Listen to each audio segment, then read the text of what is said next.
Imagine waking up to one morning and scrolling on Twitter. Suddenly, Elon Musk and Jeff Bezos and even Barack Obama tweeting the same weird message: send me $1,000 in Bitcoin, I will send you back $2,000.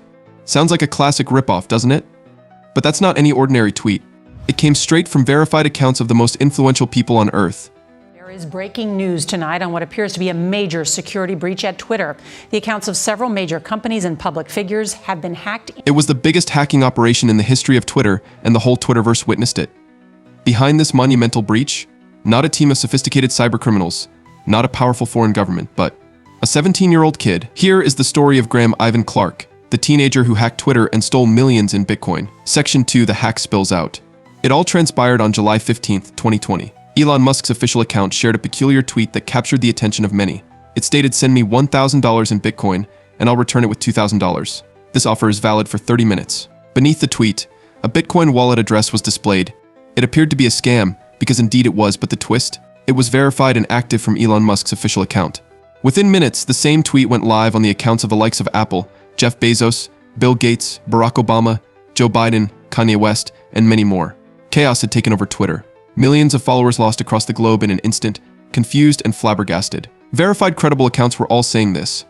In reaction, Twitter decided it would temporarily suspend all verified account tweets. However, by then, it was way too late, the damage already done.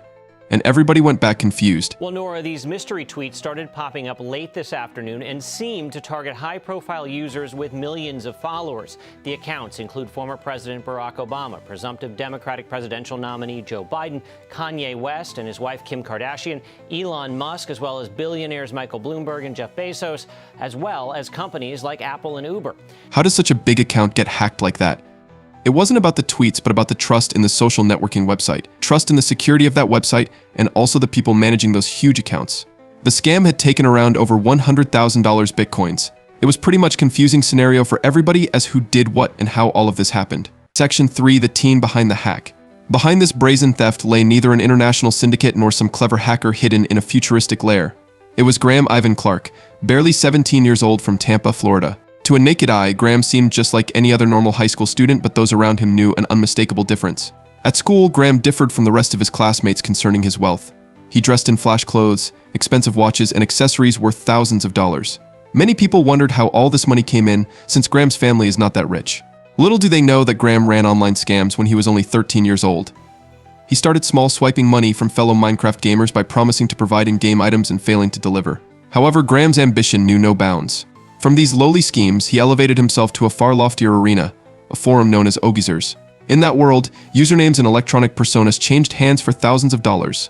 Graham began building up himself as more than just any common scammer, but as a force to be reckoned with, a hacker who could find exploits, cheat others, and be influential. Ogizers was one of those communities wherein notoriety was currency. The bolder the scam, the bigger your reputation. And there, Graham thrived, learning from other hackers and trading tips with them, gradually building his own identity into this twilight world.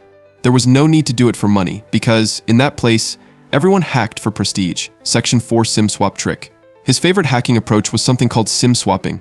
In short, he would pretend to be a person to his phone company, convincing them to transfer the victim's phone number over to a SIM card in his control, thereby obtaining access to everything associated with that number: emails, bank accounts, and indeed, even Bitcoin wallets. Armed with his new skills, Graham now targeted people who had huge fortunes in cryptocurrency. He would dox them, gather personal information such as their addresses, emails, and phone numbers, and then take over their accounts, including their Bitcoin wallets. Since cryptocurrency is almost untraceable, it was the perfect crime. One of his victims, Greg Bennett, could only watch in dismay as Graham siphoned nearly $1 million from his Bitcoin accounts. The SIM swap technique went beyond technical prowess. It was basically social engineering. Graham had to convince the employees of the telecom companies to carry out the switch, usually posing as the victim and providing only enough information to be believed. It required an unstable balance of trust and coercion, a balancing act at which Graham proved to be adept. He used charm, aggressive persistence, and even bribery in some cases to get what he wanted. Section 5: The Twitter hack. But Graham wasn't finished yet. He needed something bigger, something that would get him in the news. That's when he started targeting Twitter. During the peak of the pandemic in July 2020, Graham saw an opportunity by exploiting Twitter's work-from-home policy. Using his partner in crime and another young gifted hacker, he began phishing as Twitter's tech support towards employees with the keys to Twitter's inner workings. All these years, access to accounts having the right to reset passwords as well as take over any other Twitter handle was facilitated. This was no cakewalk.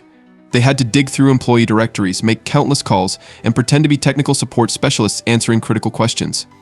created dummy login pages that closely matched those for Twitter's internal system, luring employees into handing over their access. Once they had the information, it was basically over. The result was great 130 accounts of the high-profile users, millions of followers, and a tweet promising to double Bitcoin. This is a scam that earned over $100,000 in hours. The brazen assault topped headlines across the world. Even though the tweets were seen only for a short period of time, their after effects were massive. The users started questioning the safety measures that Twitter had taken, and the company rushed into recovery. For Graham, this was far more than a game. It was the show of what he could do. He declared his power. For one brief moment, he was lord over a website used by some of the most influential people in the world, and he had outsmarted Twitter. It was not too long before law enforcement was able to find Graham. Almost 2 weeks after the assault, on July 31st, 2020, the FBI apprehended him. However, the story did not end there. The fact that he was a minor made his case much more difficult to prosecute. After several months of legal wrangling, Graham finally accepted a plea bargain. He served time in a juvenile detention center, thereby avoiding the severe penalties that would have resulted from an adult conviction. It was dramatic in the arrest of Graham. The police entered his apartment, and he saw computers and hard drives taken away along with some of his flashier clothes. Evidence against him was pretty convincing: chat logs, transaction records, and those infamous tweets. Still being under 18, he was treated a bit differently in the eyes of the law. He took a plea deal many felt was too lenient. And here's the kicker: when Graham came out, he still had millions in Bitcoin. The police could only prove that he had stolen about $1 million. But Graham had over 300 Bitcoins stashed away, which were now worth millions more. All those arrests, confiscations, and long-drawn court battles didn't stop Graham from holding onto his loot. The hack affected not just Graham but the whole technology sector. The platform was questioned and some tough questions were brought up. How does this team breach their security? How can their internal system be breached so easily? Here, in this regard, the company initiated an investigation of their internal system. It overhauled security protocols and tried to tell the users that their data is still safe. Not only did the hack wake social media to such vulnerabilities, but also showed the strength and power of social engineering, that the weakest link in a chain of security isn't, in fact, software at times, but is the people using it. Graham Clark is certainly no ordinary hacker. He is a teenager who masterminded one of the great hacks of social media in history, outsmarting some of the world's most prominent figures in technology, while doing so as he revealed weaknesses not only in the systems of Twitter but also fragility in the digital surroundings we entrust with trust. His story was to become like a legend after the end inside hacker communities. For some, he became a cautionary tale of dangers accompanying involvement in cybercrime.